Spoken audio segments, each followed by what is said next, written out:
የመጣችሁት እኛ ምንም በር ያልነው ነገር የለም። ምንም ነገር ፍጠር ያልነው ነገር የለም። መጀመሪያ ነገር ይሄ ነገር ታሳቢ አድርግ። ትናንትና ግን ምንም ነገር ያልነው ነገር የለም። ልጁ ከእናንተ ጋር ነው የመጣው። ግን ደግሞ ድርጊቱ አይታችኋል። በራሱ የፈለገው ነገር እያደረገ ነው። ጠየቅ የፈለገው ነገር እየጠየቀ ነበር። በጣም ደስተኛ ነበር። ስለዚህ ይሄ ልጅ ደና ነው። ዳግመኛ ወደ ጋሽዬ ጋር ወደ እናቱ ጋር የሚመለስበት ምን አይነት ምክንያት አለው? አብርሃም ወደ ቤቱ እንዲመለስ እንፈልጋለን። በቃ አለቀ። ጊዜው ሲደርስ ይመለሳል። ምን አስተምሩ?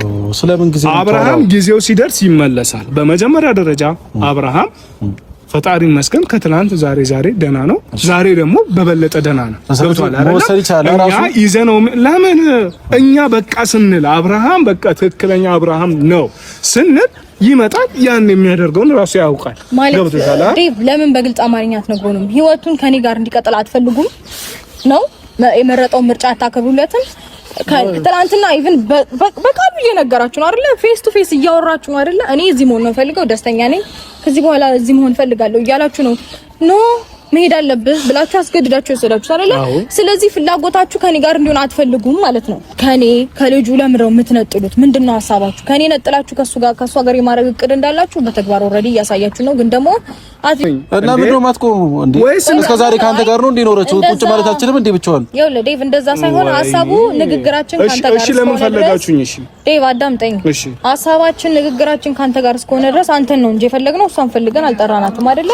ስለዚህ ጉዳያችን ካንተ ጋር እስከሆነ ድረስ አንተን ነው ማውራት ምን ፈልገው ብለን ነው በቀጥታ አማርኛ የነገርነው።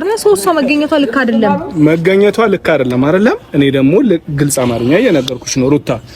ሁለታችሁም ከሷን ምናልባት እንደማትፈልጓት አውቃለሁ፣ እንደማትወዷት አውቃለሁ። ግን እኛ ፕሮግራም ልንነሳ ኦኬ። ስለዚህ በቃ አሁን እሺ፣ አንድ ነገር ስመኝ እንዴ? እሺ፣ አሁን ምን ፈልገህ ነው እኮ ወደ ሐሳቤ ልግባ።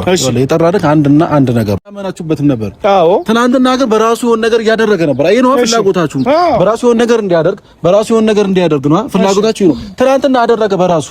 ስለዚህ ልጁን ተውት። ይኸውልህ ኤፍሬም፣ ልጁን ስለመተው ስላልመተው ሳይሆን ልጁ በመጀመሪያ ደረጃ ከኛ ጋር ሲሆን ደስተኛ ነበር የምትሉት ነገር ይቅርታ አድርጉልኝ፣ በውስጥ ነው ደስተኛ የሚሆነው። ምንም ደስተኛ እንዳልሆነ እያሳየን ነበር። አሁን እናቱ ቤት ሄደ፣ ደህና እየሆነ ነው፣ እግዚአብሔር ይመስገን፣ እየተመለሰ ነው። ስለማታውቂው ነገር ነው እንዴ? ምንድነው የምትወሪ? ሳታያት ታውሪያ። እኛ ይኸውልሽ ማኛለ ግን ደግሞ ደህና እየሆነ ወይም ደግሞ ይሄ ልጅ ደህና ከሆነ ደስተኛ ከሆነ እናንተ የማይመርጥበት ምንም ምክንያት የለውም። አንድ ሰው ደህና ሲሆን የራሱን ውሳኔ ይወስናል አይደል እንዴ? ሰው ወስኖ መምጣት ይችላል። ሰው ስለራሱ